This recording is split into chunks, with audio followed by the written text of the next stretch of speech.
We're going to get started here. My name is Rachel Castleman, and I have Yuqing Ren with us today. How wonderful for us to be ready for Order Matters.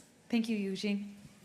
Thank you, Rachel. Well, good morning, everyone. My name is Yuqing Ren. I'm a professor in the Carson School of Management at the U.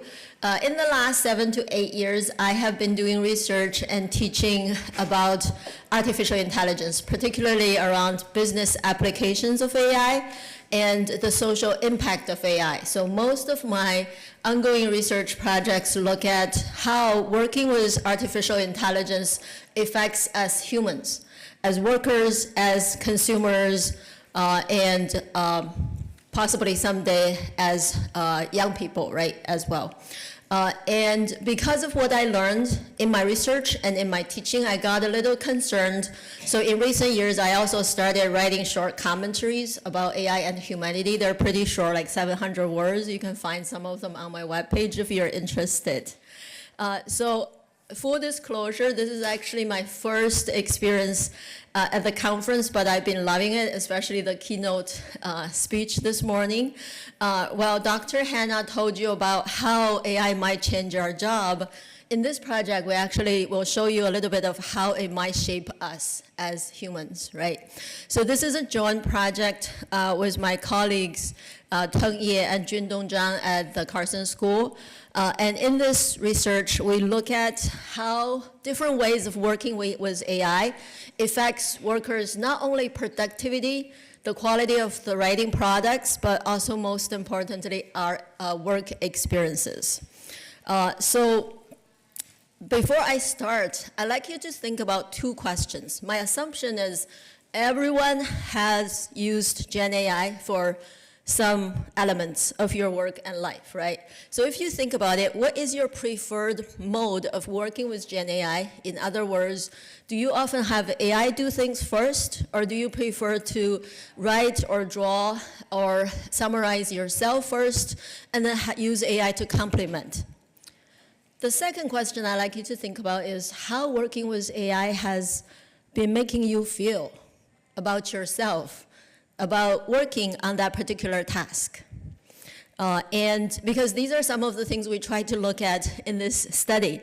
So just to give you a little background, so the reason we decided to do this research was, like all of you, in the last 3 years, we have witnessed the wide spread and adoption of GenAI, especially in the workplace. It has seeped into every domain we could imagine, such as artistic creation, customer support, data modeling, programming, medical consultation, diagnosis, and for many of us, writing, right?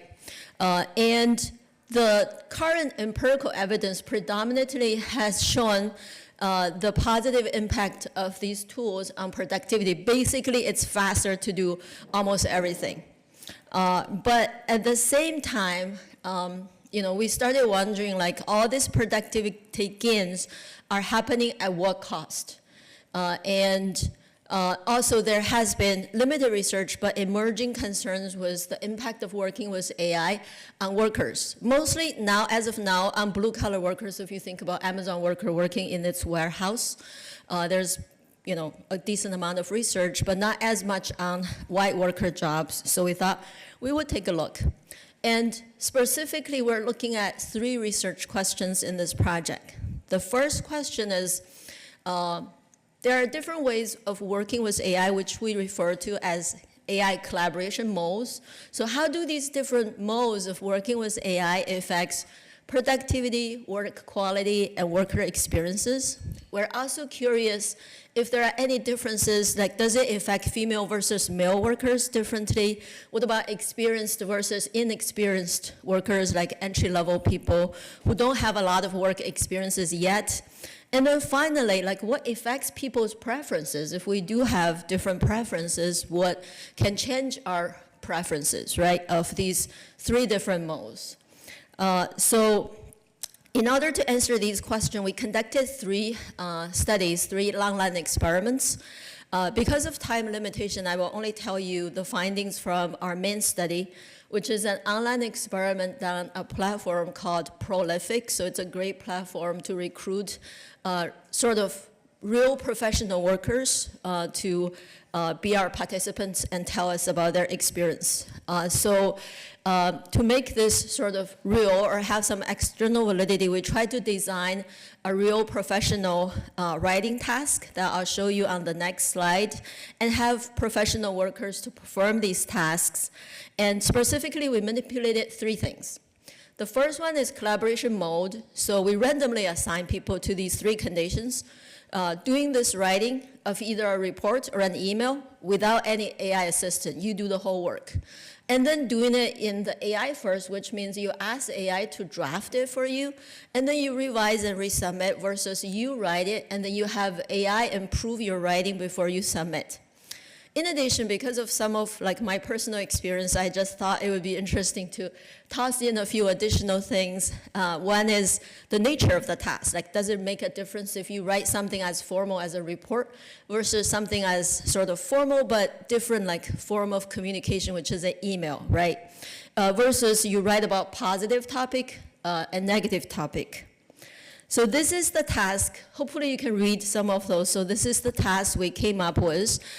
So by that time, which is about 1.5 years ago, there was a big push for restaurants to have drive-through, to have AI take orders at drive-through. I don't know if some of you tried it.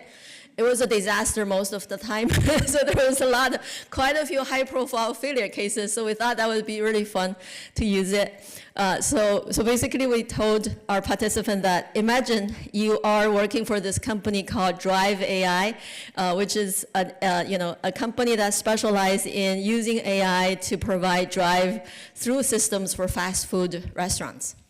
And then 6 months ago, your company launched this pilot project for a fake business called Taste Circle. We don't tell them this is fake, but this is a fake company, to do the drive-through service. And then in the positive condition, we told them that now the system, this project was a success. It has received many positive reviews, and it increased the revenue by 8%. So the client is interested in expanding the investment. And your job, therefore, is to prepare a report to help the client, understand the current success and propose the next steps. So we thought this is a pretty realistic task. On the negative side, so if it's the negative condition, then the scenario becomes the project has received many negative reviews, and it has reduced the revenue by 8%. So the client basically is, considering ending this project. And you have to come up with a solution to it. So basically, you need to write, in this case, this is the email version. So in the report version, you write to the client explaining, either the success or the failure of the project, propose a subsequent step or a solution. In the email condition, you write to your team members, basically, about this project and its success or failure. So these are the tasks. And then this is our writing interface, and this is the AI first. So in this case, participants see the instructions again, but they were instructed to say, first, ask the AI chatbot to generate that report, the draft of your report or email for you. And if you look there, that's our AI chatbot. If you click on it, a window would pop up that looks pretty much like your ChatGPT window. I'll show that to you in a couple of slides. And then once the chatbot writes it, they can then copy and paste the writing into this box and then submit it and work to improve it. So that's the AI first scenario. In the human first scenario, basically there's no, on the first page, there's no AI chatbot.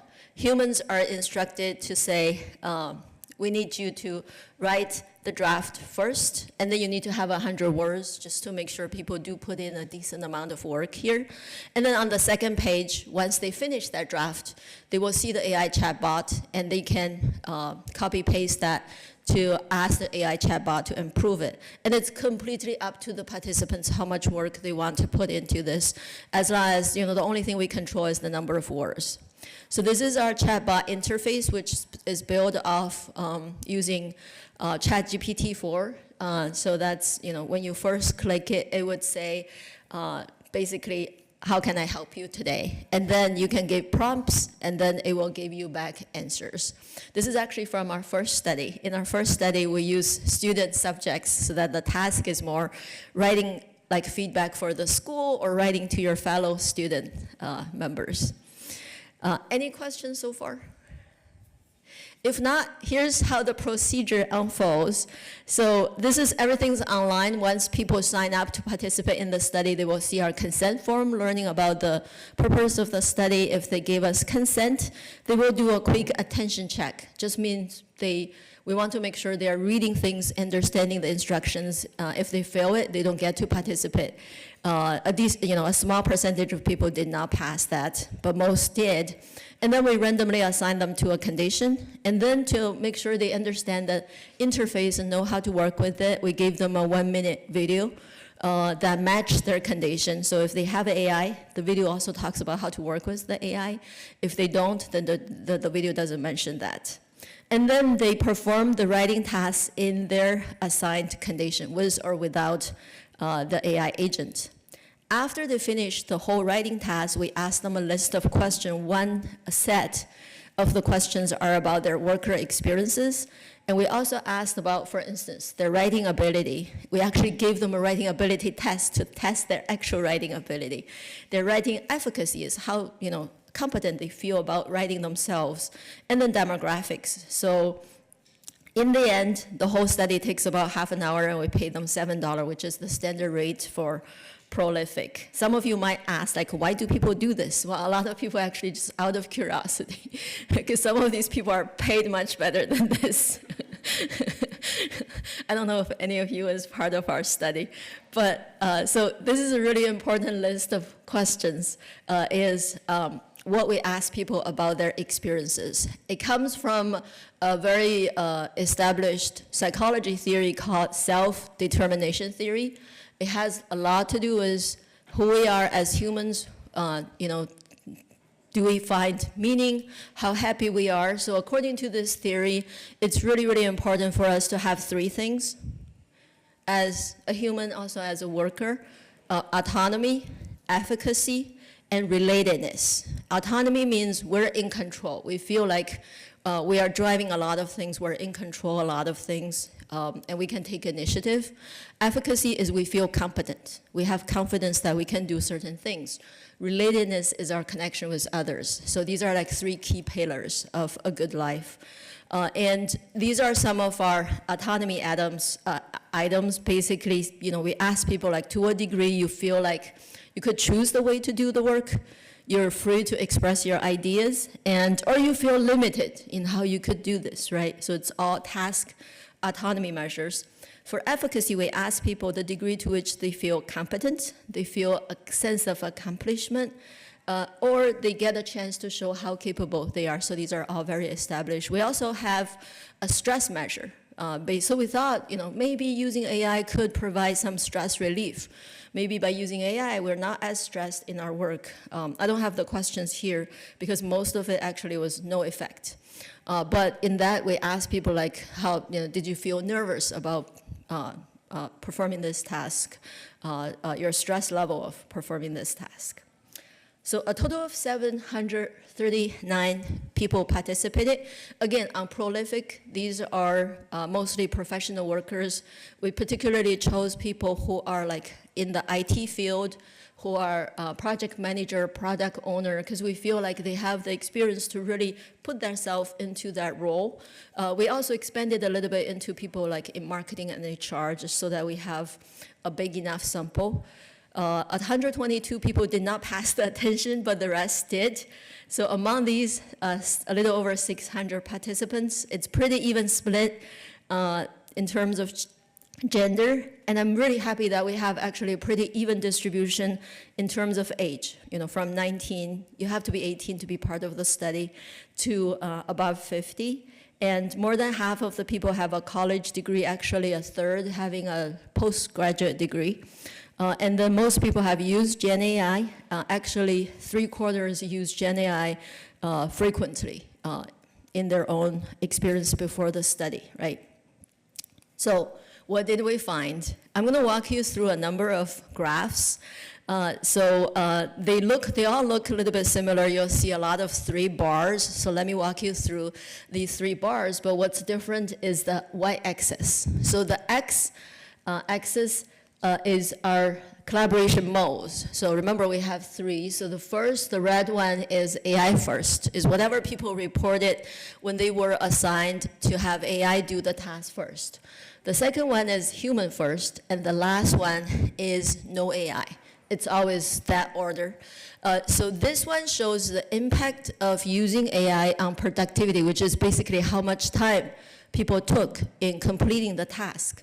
And the reason you see 2 is, remember, we had 2 steps, right? For the AI first, we had a drafting stage, and then we had a finalizing stage. So the first one shows productivity at the drafting stage, which is how soon were you able to get your first draft out. As you can see, when AI was doing it, there's huge productivity gains because it took AI half of the time to do what human did. And in human first and no AI, because there was no AI, it was human drafting it. So we took longer, as expected.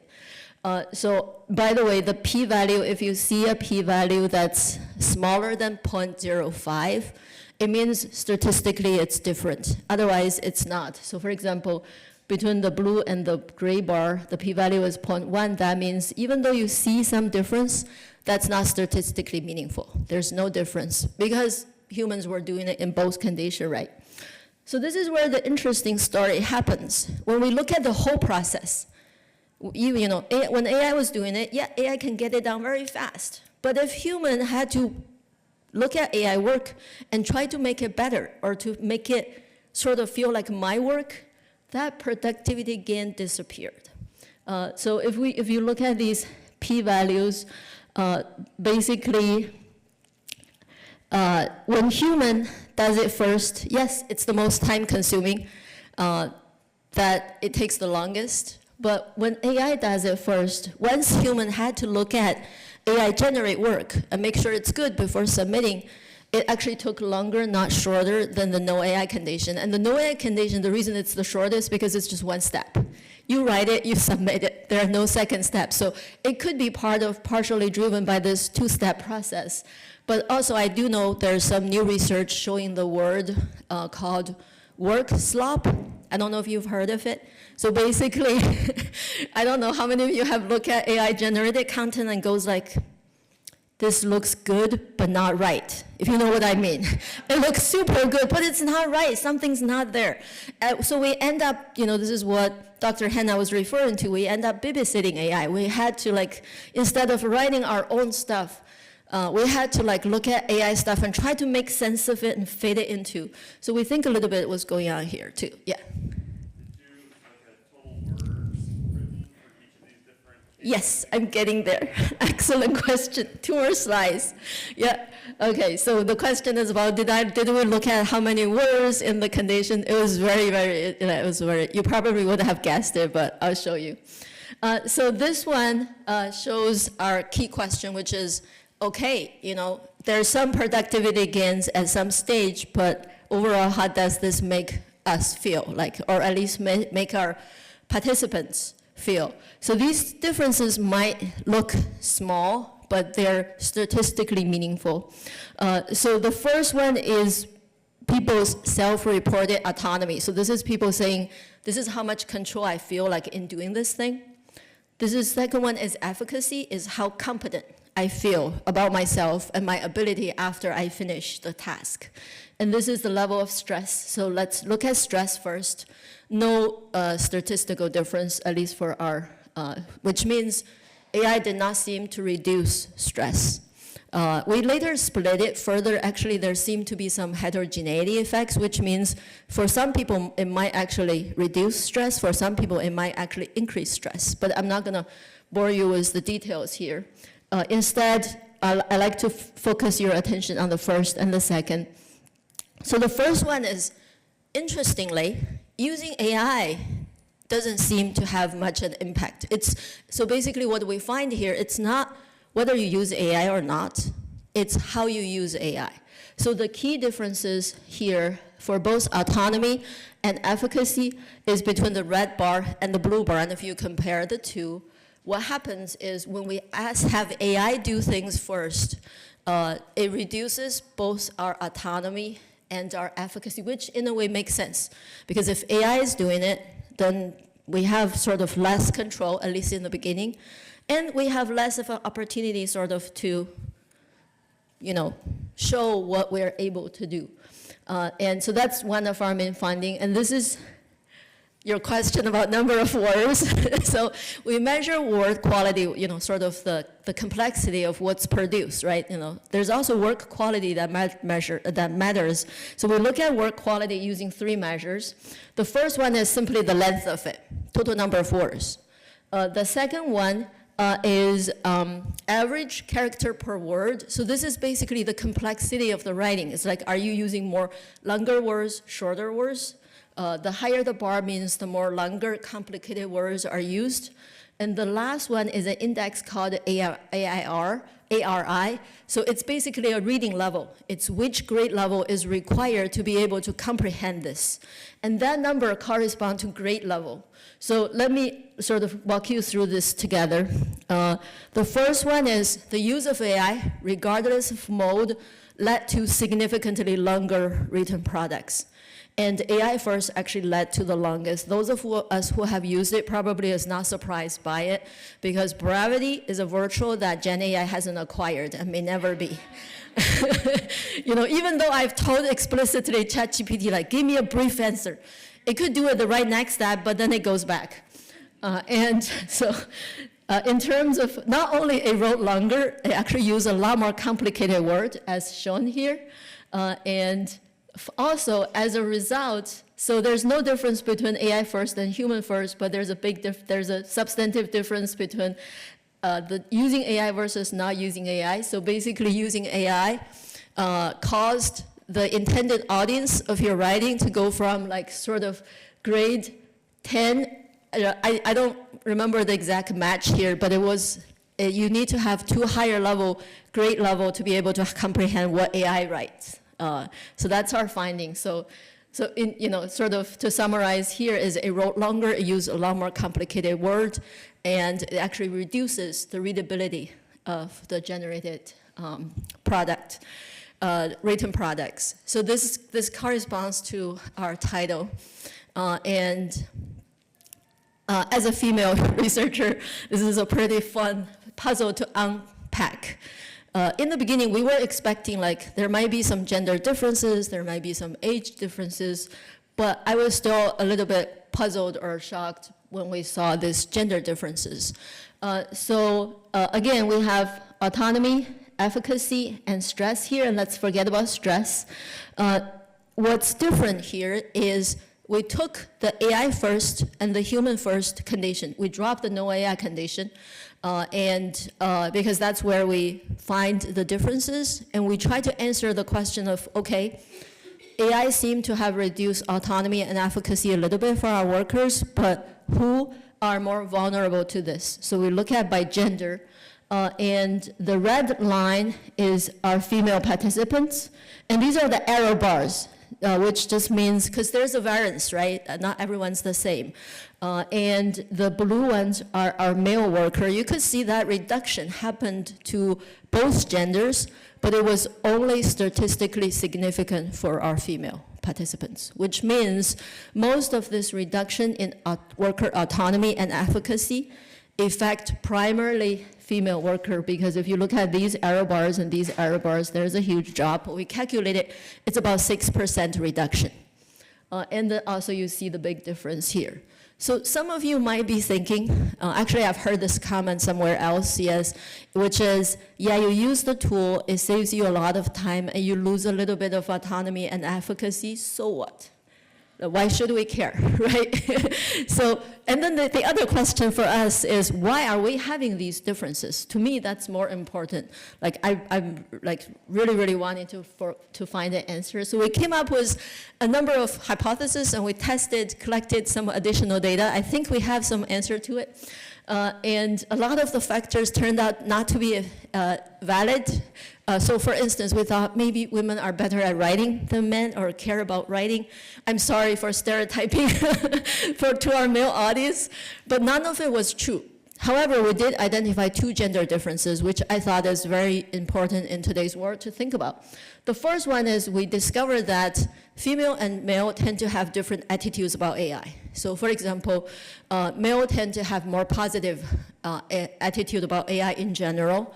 And also, when using AI to do the work, female feel much less ownership of the work, which means if we use AI for it, we don't feel like it's our work as much as male. So you can see some of these differences. And the other thing that's also interesting is even though male and female respondents reported about similar frequency of using, like we asked them how frequently use it, there's no gender difference. We use it pretty much similarly frequently. But female are much less likely to say, I'm a GenAI expert than male, despite the same frequency.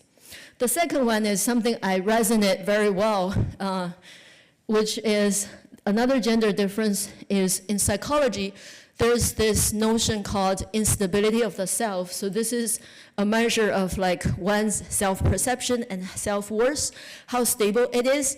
Higher instability, so basically we discovered that women have slightly higher instability. Sorry, I couldn't find a better word, even though I tried really, really hard. I don't like that word, but that's a neutral word. It's neither positive nor negative. It's just describing this state that women tend to have a little bit higher instability, which means how we feel about ourselves, our self-worth tend to fluctuate a little bit more than men. I mean, everyone fluctuates, I'm sure. Like there are days we feel great, there are days we feel not so good.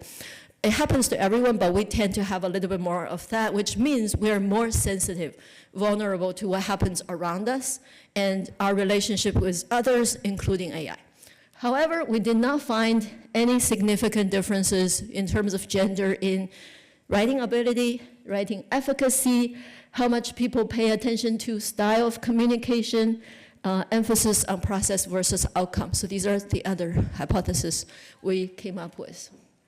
Okay, finally, I just want to show you the last piece to answer the so what question, right? So we lose a little bit of autonomy and efficacy, so what? So I think hopefully this will give you a little bit answer. This is, we ask people about their preference. So basically we have them do this task. And then we say, imagine you're doing this task again in the future, next time. What is your preference? Do you want to do AI first, human first, or no AI? And then there are 2 sets of data here. The first set is without that random exposure. So we just ask people from scratch. Then you can see most people, half of the people prefer AI first for various reasons. And then we have 30% prefer human first. And then a small minority who prefer not to use AI at all. But what's really interesting is after having a random exposure to AI first, this is AI first, human first, and no AI, look at the bar, how it changes from, so after people had one random exposure to AI first, they're more likely to choose AI first next. After an exposure of human first, it doubles their chance of choosing human first. And then the same thing for no AI. What this shows is even a simple random exposure with one of these collaboration mode will significantly increase your future chance of naturally choosing that. You know, when I hear companies telling their employees, you should use AI, you should always, you know, even like use AI to do it first because it saves time, this worries me because even if every time we use it, we lose a little bit of autonomy and efficacy, if you add it up, these could be substantive effects over time. So that's what worries me a little bit. And I think I'm almost out of time. So to summarize, what are the key takeaways? I'm not going to repeat all of those, but clearly we've shown some, you know, trade-offs here.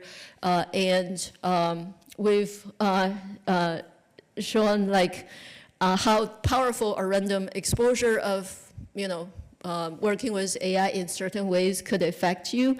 And we are also showing that this has implications for not only human workers, but also human consumers. Think about these people who have to process all these additional, more complicated information. But one last qualification, I'm not standing here to say, let's not use AI. So I think that's one way I differ slightly from our keynote speaker this morning. And coming from a business school, I know economics often wins.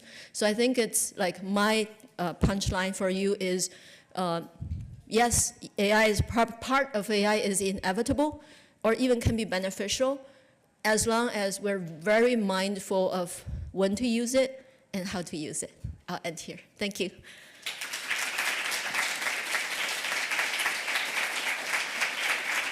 Thank you so much. We do have time for questions, so I hope I didn't rush you too much. I just see people itching in their seat to ask you good questions. So you guys, let's let them loose.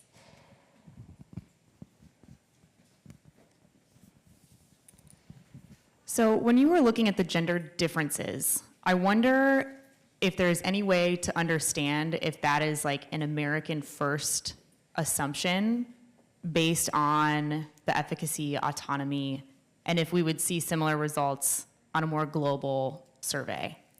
That's a great question. We do have ethnic data, although that's not, America is a very diverse country, so I don't think that's a very reliable measure. However, this is the benefit of running multiple studies. Like this is our study 3. In our first study, we run it and this happened online. So in our first study, we run it in the lab, which means we actually get to witness the people as they were performing the task. And we recruited 93, I think, students from the U, mostly students, and that is a very representative, a more representative sample because a third of it are like our master students, undergraduate students, and a big portion of them are international students. And I can tell you, gender difference was actually bigger there. So you look at the bar, they're bigger. So, but it's a really good question, yeah.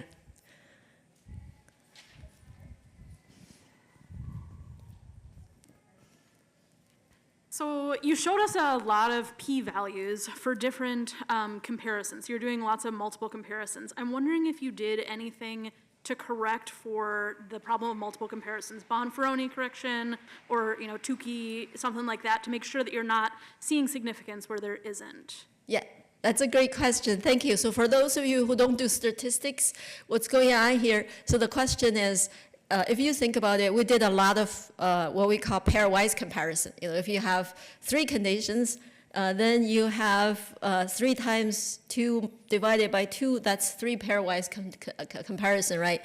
So I'll spare you of the detail, but sometimes it would show you statistically meaningful, but that just increased the chance of seeing statistically significant results. And there are techniques to adjust for that, adjusting for pairwise comparison. We did do that with Tukey. Yeah, so great question. Yes, we made sure we did that. I think there's a question here and over there. Yeah. Thank you. I think we'll go to the back here. She's ready to go. Oh yeah, thank you. Okay, sorry. Okay. Thanks for presenting your study. I'm curious, based on what you learned, I think you mentioned the rollout of AI is inevitable. If you were tasked with rolling out AI to an organization right now, obviously you're going to get pressure from leadership to do so. Are there any best practices you would recommend to balance that pressure from leadership while also protecting workers? It's a great question. It's a hard question too. First, I want to tell you, I'm very happy I'm not in that position, but sometimes I feel like I want to go work in the corporation to take on the challenge myself. Don't just talk the talk, but walk the walk. And actually, I face that dilemma in my teaching. I mean, if you think about it, if you want to, nowadays, if you go to corporations saying, hey, I can teach your people how to use this tool so you can get ahead, you can become competitive, you can increase your profits this much, versus I can teach you how to use the tool so your workers are more fulfilled and happier. I'm sure they care about the latter too, but sometimes you have to pick and choose. Life is about trade-offs, right? So I would say, I don't have a good answer, I'm sorry, but I would say it's really important for all of us to be aware, which is why I decided to get out of my office in the ivory tower to start presenting more, both about my research and what I know about AI and writing these commentaries, because I think people need to know. I think just greater awareness is the key here. I don't know what could happen with their awareness, but first people need to know. So all of you being here, listening to all the great talks, hearing both sides of the story is a great first step. So once people know, then the question becomes, what can we do about this, especially if we're not in the powerful position, right? So certain things happen top-down in life. Some things happen bottom-up in life. And a lot of things probably take a hybrid approach, right? So one thing I say, like when I'm in similar situation, one technique I do is ask questions. I think it's, especially if you don't feel very comfortable of being blunt, being very bold with, voicing these concerns. I think sometimes a very useful technique is to share the information and to ask the question of, I like the list of questions that our keynote speaker put together, is just to say, why are we doing this? Why are we doing this? Who's gaining from this? So I'll give you one example. So I was part of a big committee at my school, and the administration ruled out a policy with very good intention, but I could see unintended consequences. So basically the way I approached that problem is, I just very calmly said, this is, I understand there's good intention behind this policy, but also I'm curious, what is that intention? It's like, why are we doing this? What does leadership hope to accomplish through this? So I think sometimes, especially, I still believe, corporate, there are leaders out there who want to do the good, and just help them to think about that different elements of it. And the second thing is to say, if we have to do this, because that tells us if we should do it or not, like who's benefiting, who's suffering. At what cost, right? And then if we decide to do it, the next question becomes, how do we want to approach this, right? How can we approach it in a way to harvest the benefit, minimizing the harms? And we have, I collect this for my speaking and for my teaching, we have so many different cases where people just rush to do it, search for law firms who are fined because their hearings or their motions contain fake citations. There are real risks out there. There are many lawsuits going on. So, probably one way to address this is we're a country based on laws. Maybe that's what it takes to get things right in the end, right? So I hope this is helpful. Great question. Yeah. We have one up here. I think she had her hand. And then we have one online, and then that'll be it, unfortunately. Yeah, I'll try to be more brief.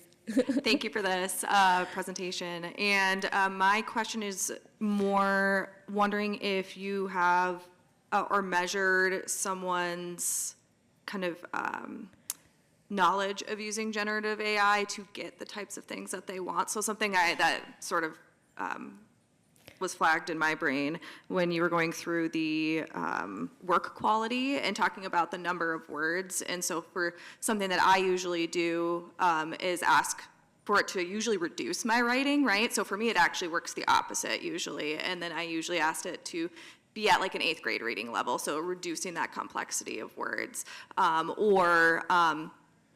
That's just an example, right? But like, have you, did you measure that? Have you considered measuring that in the future to look at differences? It's a great question. Yeah. So you're asking about people's AI literacy. AI literacy and using it to make more high quality work, and how that might affect like AI first. Like if you have like a really, really, really good prompt, for instance, you might feel more like you have more autonomy and efficacy. Yeah, if that's that's a great question. I don't have the answer to your second question. That's actually something I've been talking with my PhD students is one way is to help people work better with AI. The first one is better prompting. I'm sure everyone's heard that, worked on it. And the second one is for human to know when AI errors. That's an even bigger problem. But I do have the answer to your first one. So we did look at AI literacy, which is how knowledgeable someone with AI. Interestingly, we also look at writing ability. Interestingly, people with the highest level of writing ability and the highest level of AI knowledge, guess what is their preferred mode? Yes, bingo. Because they know the AI's limitation. Also because they are so good at it, they don't want AI to take away their fun of writing. Yes. I think there's one more. I think we've got one online, and then we're going to have to wrap up, unfortunately.